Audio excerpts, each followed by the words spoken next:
Assalamualaikum warahmatullahi wabarakatuh. Kami dari kelompok 4, kami akan memperagakan media maya yang telah kami buat. Kenalkan, saya adalah Gibran Khalil Gibran dengan NIM K1322045. Saya Sulika Faiz Kiswara dengan NIM K1322034. Saya Safa Bidari dari Aisyah dengan NIM K1322089. Saya Sulama Eswari dengan NIM K1322091. Dan saya Zulfani Indonesia dengan NIM K1322098. Selamat menonton. Alat peraga maya yang kami buat bernama Pitaglor, yang merupakan singkatan dari Pythagoras Explore. Nah, di sini alat peraga kami ini merupakan alat peraga untuk materi Pythagoras, elemen geometri fase D untuk kelas 8 SMP, semester 2. Untuk capaian pembelajarannya, di akhir fase D, peserta didik dapat menunjukkan kebenaran teorema Pythagoras dan menggunakannya dalam menyelesaikan masalah, termasuk jarak antara dua titik pada bidang koordinat kartesius. Selanjutnya, untuk tujuan pembelajaran umumnya, yang pertama menunjukkan hubungan antara luas persegi-persegi yang membentuk segitiga siku-siku secara visual untuk pemahaman rumus teorema Pythagoras. Yang kedua, menghitung panjang salah satu sisi pada segitiga siku-siku jika diketahui panjang dua sisi yang lain pada segitiga tersebut. Yang ketiga, menggunakan teorema dan triple Pythagoras untuk penyelesaian masalah segitiga siku-siku. Dan yang keempat, menguji suatu segitiga merupakan segitiga siku-siku, lancip, dan tumpul menggunakan kebalikan teorema Pythagoras. Kemudian, untuk tujuan pembelajaran khususnya, yang pertama itu menunjukkan hubungan antara luas persegi-persegi yang membentuk segitiga siku-siku secara visual untuk pemahaman rumus teorema Pythagoras. Yang kedua, menghitung panjang salah satu sisi pada segitiga siku-siku jika diketahui panjang dua sisi yang lain pada segitiga siku-siku tersebut. Yang ketiga, menggunakan teorema dan triple Pythagoras untuk penyelesaian masalah segitiga siku-siku dalam kehidupan sehari-hari. Nah, berikutnya untuk deskripsi media yang kami buat. Jadi, alat peraga maya ini merupakan gabungan dari website Scratch dan aplikasi GeoGebra yang keduanya terintegrasi atau tergabung di dalam media Canva. Nah, jadi di sini kami menggunakan Canva sebagai wadahnya dan di dalamnya terdapat Scratch dan aplikasi GeoGebra. Nah, penggunaan website Scratch ini bertujuan untuk memvisualisasikan materi teorema Pythagoras, serta penggunaan aplikasi GeoGebra bertujuan untuk media interaktif siswa memperagakan materi tentang teorema Pythagoras.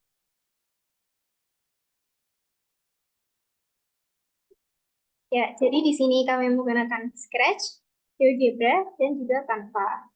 Seperti yang saya jelaskan sebelumnya, jadi Canva-nya itu sebagai wadah besarnya gitu. Kemudian di dalamnya terdapat video pembelajaran dan juga alat peraga GeoGebra yang terintegrasi di dalam Canva-nya.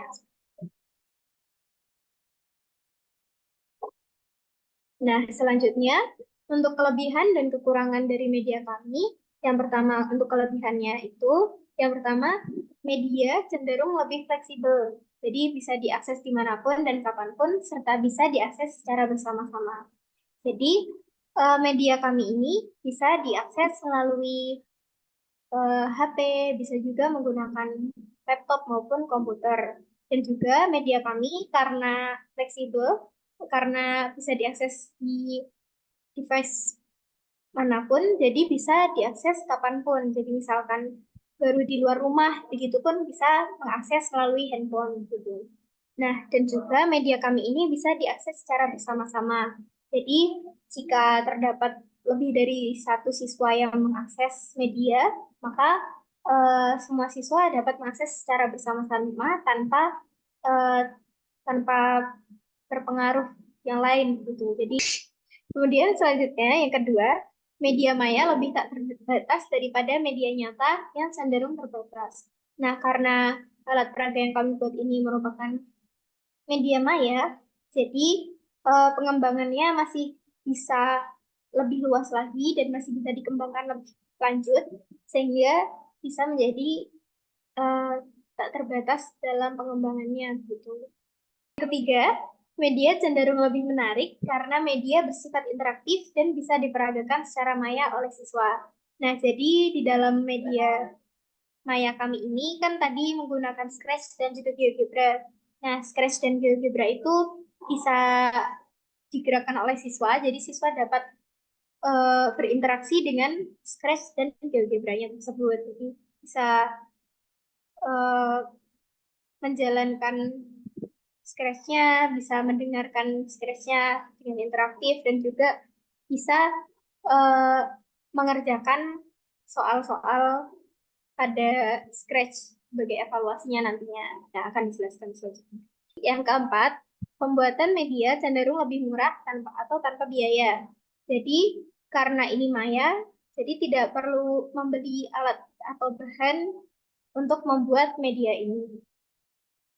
Selanjutnya, untuk kekurangan dari alat peraga kami, yang pertama memerlukan koneksi internet untuk mengakses. Jadi untuk mengakses Scratch dan GeoGebra-nya yang ada di dalam Canva, serta untuk mengakses Canva-nya itu memerlukan koneksi internet gitu. Namun, eh, media kami ini bisa diunduh, jadi nanti Scratch, GeoGebra, dan juga Canva-nya itu diunduh secara terpisah, jadi bisa diakses secara offline gitu.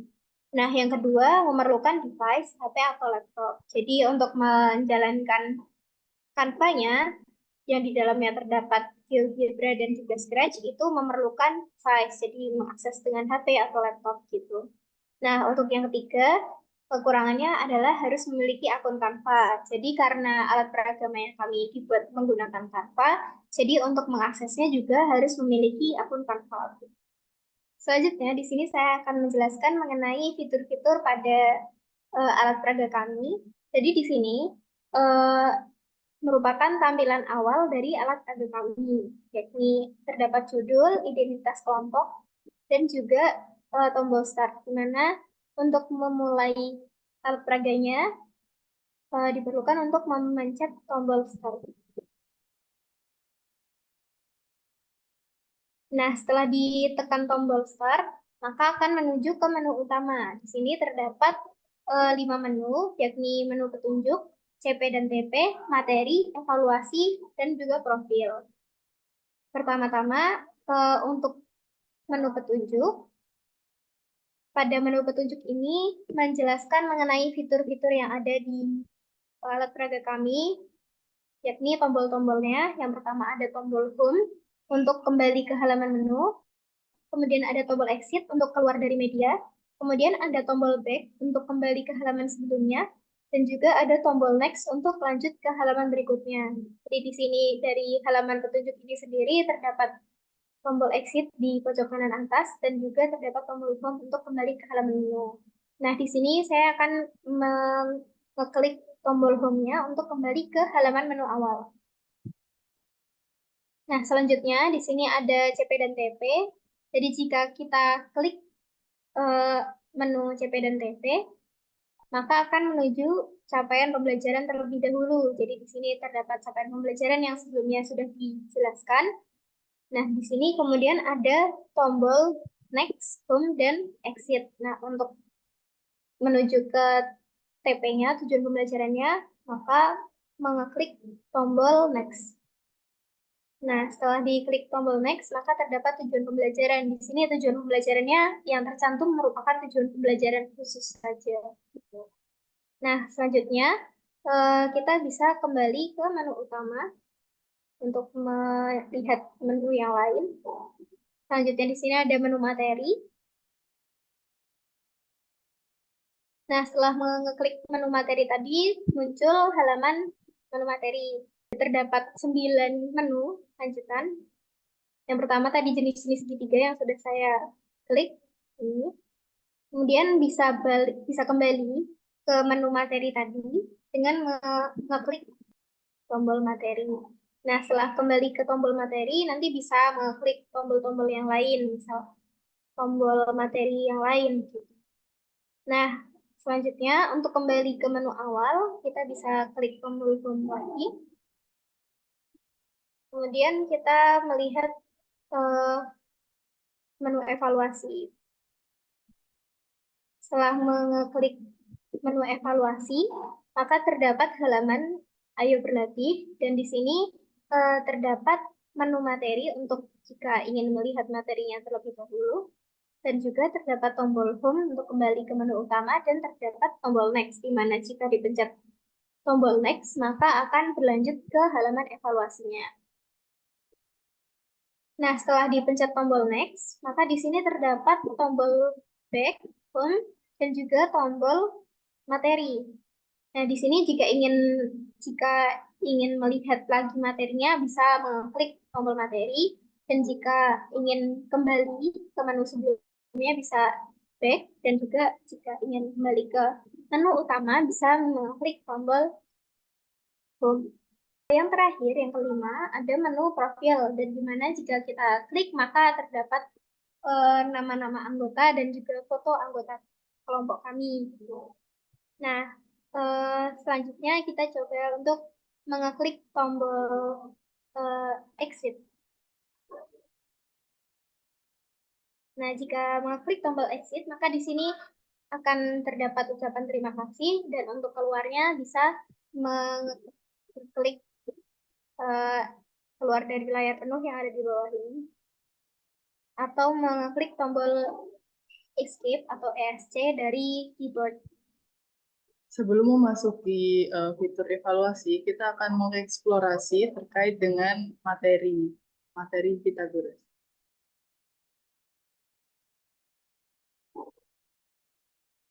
Di sini segitiga terdapat ada tiga, yaitu segitiga lancip, segitiga tumpul, dan segitiga siku-siku. Pertama yaitu segitiga lancip, A, B, C adalah segitiga dengan sisi terpanjang yaitu C. Jika C kuadrat kurang dari A kuadrat plus B kuadrat, maka segitiga tersebut lancip. Dikatakan segitiga tumpul ketika A, B, C adalah sisi segitiga dengan sisi terpanjang C. Jika C kuadrat lebih dari A kuadrat plus B kuadrat, maka segitiga tersebut tumpul. Dikatakan segitiga siku-siku jika A, B, C adalah sisi segitiga dengan sisi terpanjang C. Jika C kuadrat sama dengan jumlah dari A kuadrat plus B kuadrat, maka segitiga tersebut dikatakan segitiga siku-siku. Kita akan mengklik tombol next, yaitu terdapat gambar dari segitiga lancip, segitiga tumpul, dan segitiga siku-siku. Kita mengklik tombol materi, dan di sini kembali ke materi. Selanjutnya yaitu sejarah Pythagoras. Kita akan mengklik tombol sejarah Pythagoras. Di sini yaitu sejarah Pythagoras. Sebenarnya teorema Pythagoras sudah digunakan sejak lama, yaitu sekitar abad ke-1900 sampai 1400 sebelum Masehi oleh bangsa Mesir, Babilonia, dan Cina kuno. Mereka sudah memiliki pemahaman mengenai relasi atau hubungan antara sisi-sisi segitiga siku jauh sebelum Pythagoras lahir. Salah satu bukti sejarahnya yaitu penemuan tablet milik kerajaan bangsa Babilonia. Pada tablet tersebut tertulis banyak kombinasi tiga angka yang memenuhi syarat teorema Pythagoras. Saat ini kita menyebutnya dengan teorema Pythagoras. Selanjutnya kembali ke materi. Saya akan menjelaskan tentang pendahuluan Pythagoras. Di sini saya akan mengklik tombol pendahuluan Pythagoras.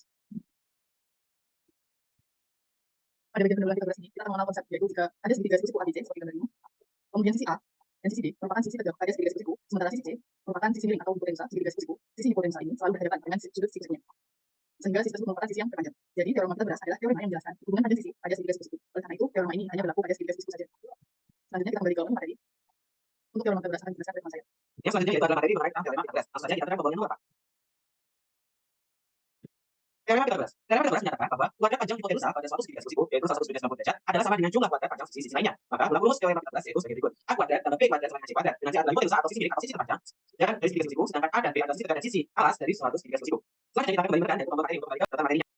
Nah, materi selanjutnya yaitu adalah pembuktian Pythagoras. Langsung saja kita baca tombol nomor 5. Pembuktian teorema Pythagoras. Pembuktian teorema Pythagoras ada majelis, namun di sini kami hanya jika saja. Yaitu yang pertama adalah 4 segitiga siku yang kongruent disusun seperti gambar sebelah kanan. Luas bangun putus angka dihitung melalui dua cara, yaitu sebagai berikut. Yang pertama, luas segi 4 besar sama dengan luas segi 4 tengah ditambah dengan 4 kali luas segitiga. Luas segitiga besar yaitu adalah sisi kuadrat yaitu A plus B kuadrat sama dengan luas segi 4 setengah yaitu sisi kuadrat sama dengan C kuadrat tambah dengan 4 kali luas segitiga dengan luas segitiga sama dengan A kali tinggi yaitu setengah A kali B. 4 luas segitiga sama dengan 4 kali setengah AB menghasilkan di luas kiri yaitu A kuadrat tambah 2AB tambah B kuadrat sama dengan yang luas kanannya C kuadrat tambah 2AB. Kedua luas memiliki 2AB, maka kita hilangkan kedua luas 2AB tersebut menghasilkan A kuadrat tambah B kuadrat sama dengan C kuadrat. Sehingga bukti teorema Pythagoras A kuadrat tambah B kuadrat sama dengan C kuadrat. Selanjutnya kita baca tombol next.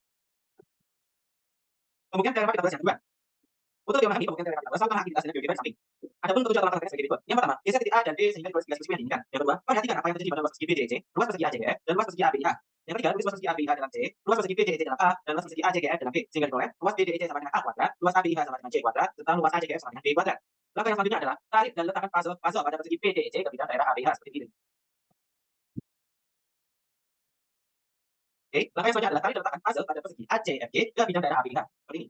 Nah, didapatkan luas persegi secara penuh. Dan langkah selanjutnya yaitu tulis hubungan luas persegi ABH dengan luas persegi BDEC dan ACGF. Didapatkan luas ABH sama dengan luas BDEC ditambah luas ACGF. Dengan penerapan tadi yang kita tulis di awal, maka diperoleh C kuadrat sama dengan A kuadrat ditambah B kuadrat. Kemudian kita kembali ke materi dengan menekan tombol materi. Materi yang selanjutnya yaitu adalah teorema Pythagoras yang akan disampaikan oleh teman saya. Selanjutnya yaitu bagian triple Pythagoras. Nah, saya akan mengklik tombol tersebut. Di sini muncul materi terkait triple Pythagoras. Tiga buah bilangan yang memenuhi persamaan A kuadrat plus B kuadrat sama dengan C kuadrat disebut sebagai triple Pythagoras. Cara mencari triple Pythagoras adalah dengan memasukkan setiap bilangan. Jika jumlah kuadratnya sama dengan kuadrat bilangan yang lain, berarti dikatakan triple Pythagoras. Nah, Next. Perhatikan contoh berikut, di mana sisinya itu memiliki panjang 3, 4, 5. Maka 3 kuadrat sama dengan 9 ini sebagai A kuadrat, 4 kuadrat sama dengan 16 sama sebagai B kuadrat, dan 5 kuadrat sama dengan 25 sebagai C kuadrat. Kita akan cek apakah A kuadrat sama dengan B kuadrat sama dengan C kuadrat. Kita mulai dari sini, bahwa 3 kuadrat sama dengan 9 dan seterusnya. Diperoleh 9 ditambah 16 sama dengan 25. 9 ditambah 16 sama dengan 25. Dan 25 sama dengan 25. Artinya bilangan 3, 4, dan 5 merupakan trigonometri posisi. Next, di sini yaitu terdapat perbandingan dari sisi-sisi segitiga, sisi-siku. Jika memiliki sisi 3, maka jika A sama dengan 3, B sama dengan 4, C-nya pasti akan 5. Dan berlaku juga untuk kelipatan 2, kelipatan 3, kelipatan 4, dan kelipatan 5. Jika memiliki pada sisi A sama dengan 5, pada sisi B sama dengan 12, dan pada sisi C, sisi terpanjangnya yaitu 12. Ini juga berlaku kelipatannya, dan seterusnya sampai ke 4. Next. Selanjutnya menurut dari Tiga 14 yaitu mengeksplorasi pemahaman kalian tentang mengoperasikan kalkulator digital yang akan dijelaskan oleh teman saya. Ya, selanjutnya adalah kalkulator Pitagoras. Nah, di sini ini akan membantu bagaimana cara siswa untuk menyelesaikan permasalahan yang berkaitan dengan Pitagoras. Karena di sini kita susun sedemikian sehingga siswa bisa mengerti langkah-langkah ataupun alur menyelesaikan sebuah kasus dalam Pitagoras. Oke. Di sini kita bagi menjadi 3 langkah. Yang pertama itu adalah geser atau input panjang garis AC atau BC yang diinginkan. Misalkan saya ingin CA itu panjangnya adalah 3 dan CB mungkin panjangnya adalah 5. Seperti ini. Atau mungkin CB-nya 4 aja. Biar triple Pitagoras ya. Nah, kita tahu rumus daripada Pitagoras sendiri. C kuadrat sama dengan A kuadrat ditambah dengan B kuadrat. Kemudian langkah yang kedua, rumusnya adalah C kuadrat sama dengan A kuadrat tambah B kuadrat. Dan pemisahan di bawah ini, kita akan mencari panjang dari AB. Oke. Tadi saya misalkan CB itu sama dengan A, jadi 4 itu adalah A, atau A sama dengan 4, dan CA itu adalah 3, atau B sama dengan 3. Maka kita kuadratkan dengan A kuadrat sama dengan A16, B kuadrat sama dengan 9. Nah, di sini sudah cocok dengan rumus yang kita pelajari tadi, yaitu kita sudah punya A kuadrat dan juga B kuadrat. Sehingga langkah ketiga kita bisa langsung mencari panjang C atau panjang dari AB. Bagaimana caranya?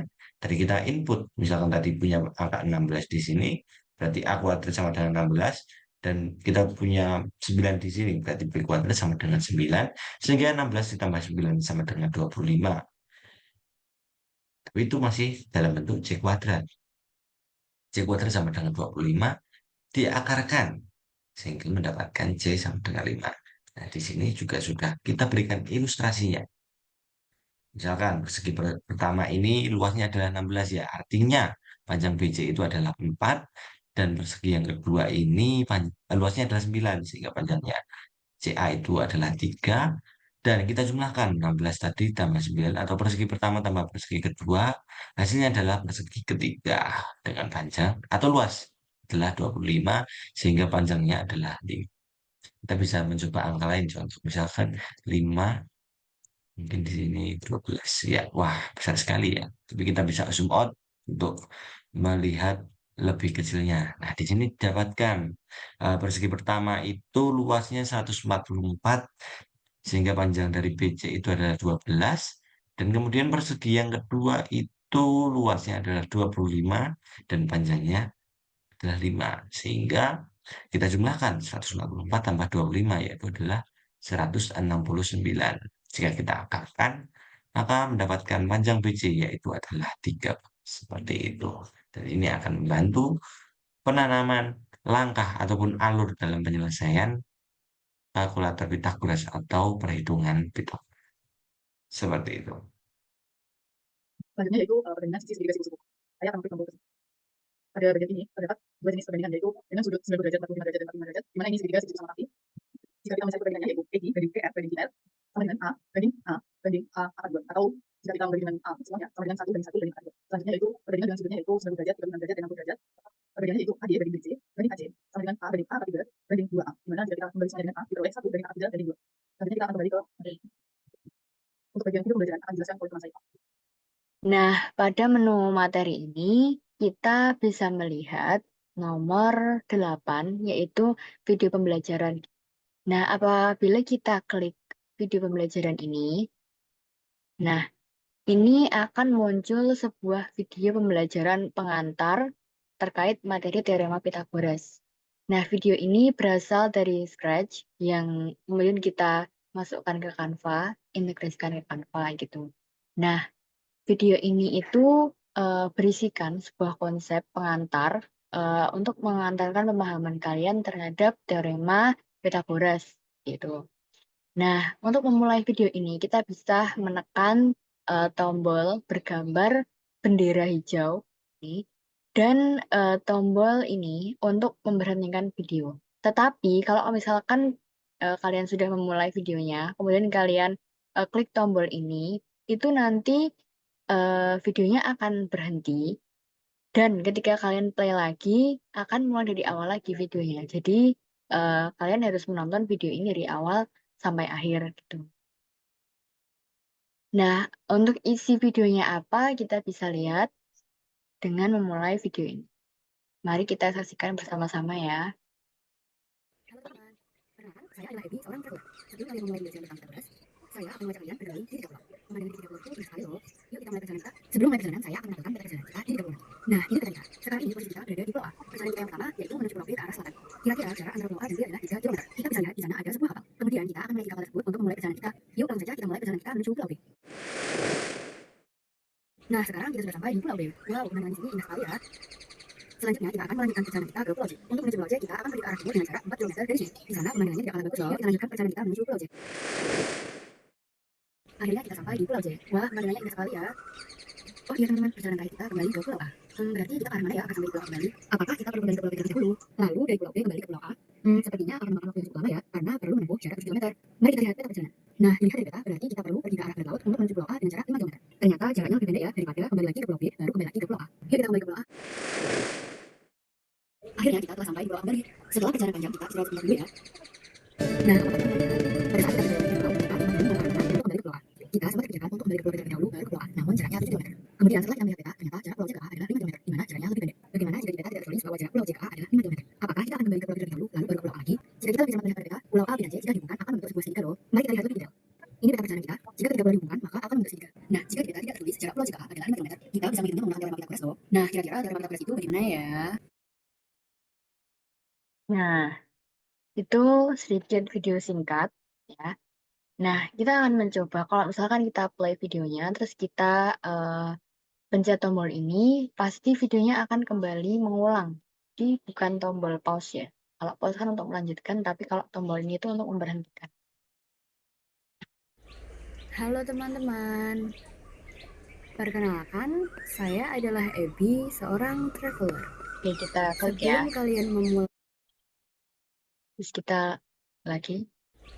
halo teman-teman, perkenalkan saya. Nah, jadi itu sedikit video pada menu materi nomor 8, yaitu video pembelajaran. Untuk selanjutnya akan dilanjutkan oleh teman saya. Yang selanjutnya adalah kesimpulan. Mari kita pencet tombol nomor 9.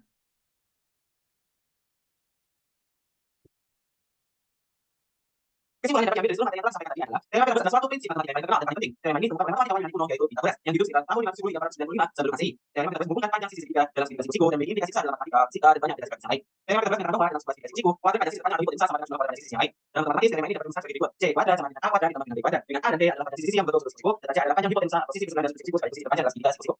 Setelah kesimpulan ini selesai, selanjutnya kita akan tekan tombol materi untuk kembali ke fitur materi.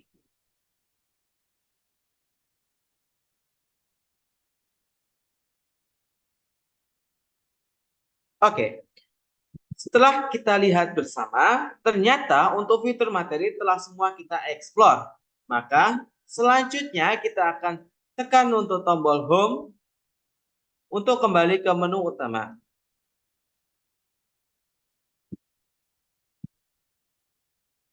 Oke, setelah kembali ke menu utama, maka fitur yang selanjutnya adalah fitur evaluasi.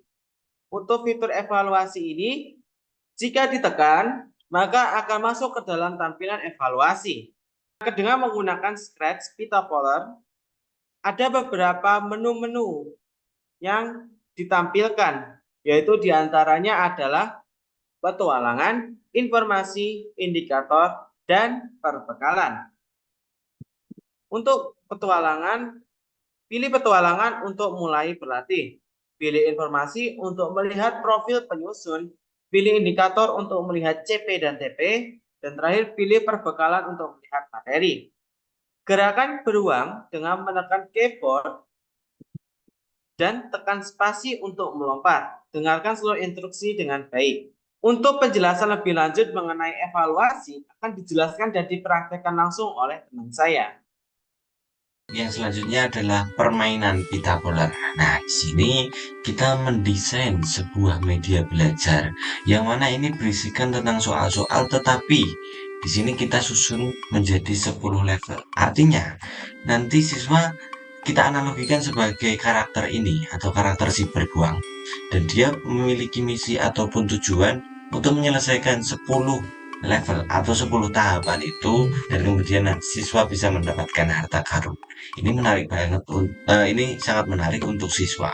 Kenapa? Karena siswa pasti akan mempunyai motivasi. Siswa pasti akan ke-trigger untuk menyelesaikan beberapa soal yang sudah kita buat ini. Nah, itu nanti kita masukkan ke menu petualangan. Terkait dengan informasi ini, terkait dengan si pembuat daripada Pitagoras ini, indikator adalah berkaitan dengan tujuan dan pembekalan. Pembekalan ini kita review kembali terkait dengan materi-materi yang sudah ada. Jadi, di dalam StratMid Edu ini kita sudah mengintegrasikan semua yang kita butuhkan. Andai kata teman-teman mungkin langsung masih ada bingung di sini, ataupun mungkin masih ada celah terkait dengan Pitagoras, mungkin kita bisa masuk ke perbekalan. Tapi di sini saya langsung saja masuk ke petualangan untuk menjelaskan alur permainan yang akan ataupun siswa lakukan. Selamat datang di petualangan Pitagoras. Gunakan panah untuk menggerakkan beru si beruang. Gunakan spasi untuk meloncati sungai. Arahkan beru ke level yang tersedia. Berpetualanglah dan dapatkan harta karun Pitagoras.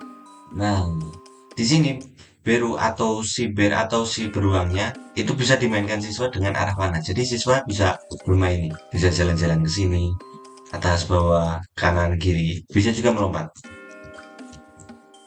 Di sini terdapat level 1, dan kemudian nanti juga terbuka menjadi level 2, 3, 4, 5, dan seterusnya.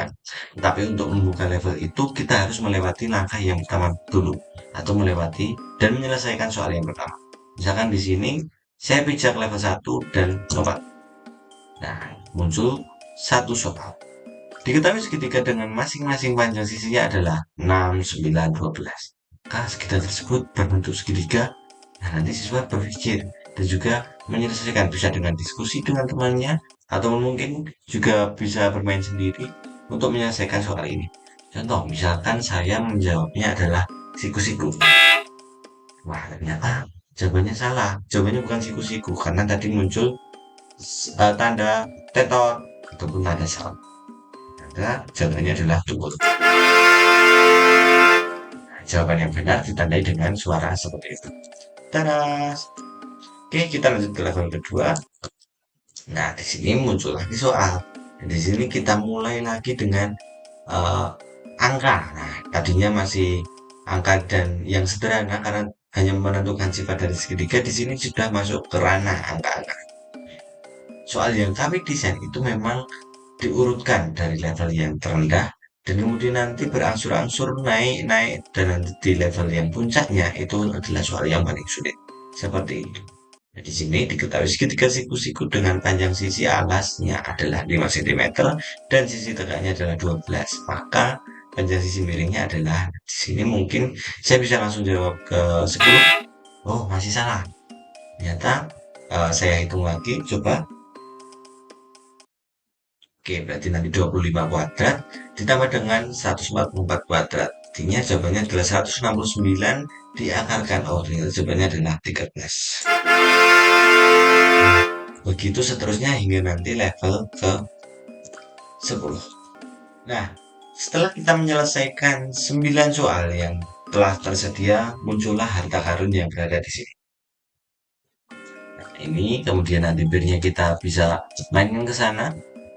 Nah, di sini adalah soal yang terakhir dengan masalah kontekstual, yang mana ini sudah tercantum dalam TP kita yang ketiga, menyelesaikan masalah kontekstual. Baik, seorang anak berenang di sebuah kolam yang permukaannya berbentuk persegi panjang dengan panjang 16. Jika ia berenang secara diagonal dan menempuh jarak 20 meter, tentukan lebar kolam renang tersebut.